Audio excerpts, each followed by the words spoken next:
Hehu abari kuham. So masita kabataha tablarihen. Buha dore kei kutun. Masita kabataha tablarihen.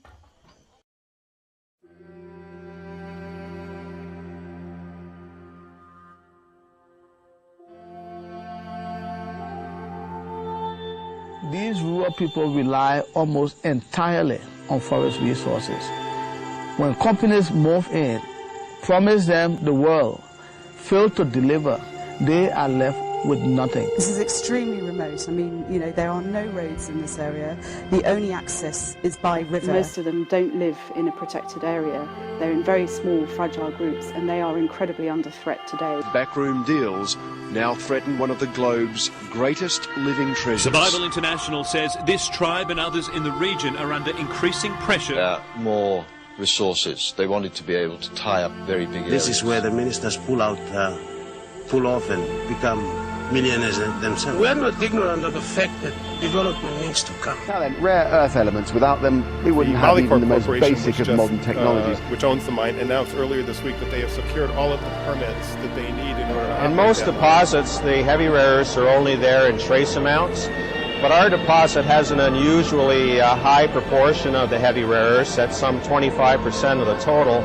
So that's going to allow us to produce more of the heavy rare earths than many other producers. So what does that even mean? They're minerals from the ground. It's a dirty business to get them. It is expensive. They are rare. They're important for high-tech stuff. The most astonishing urbanizations take place. As this urbanization continues, we see the price of commodities rising.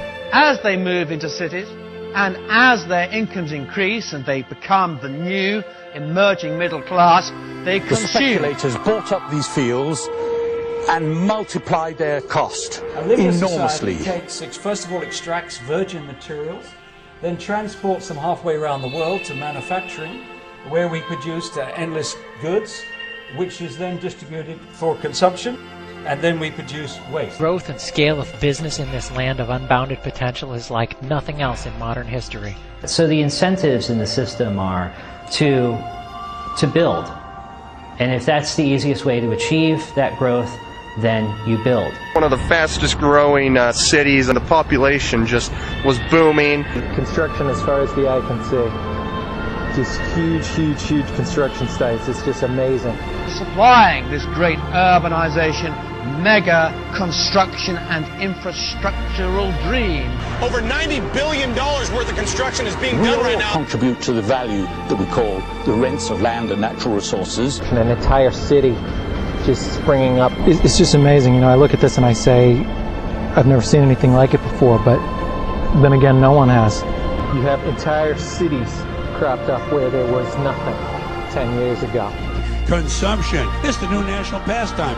Buying things. People spending money they don't have on things they don't need. There are money they don't fears have prices on will things they fall don't too need. fast, hitting economic growth. And then the other thing that we seem to have bought into in a big way is consumerism. That's what people use to fill the void. You know, stuff.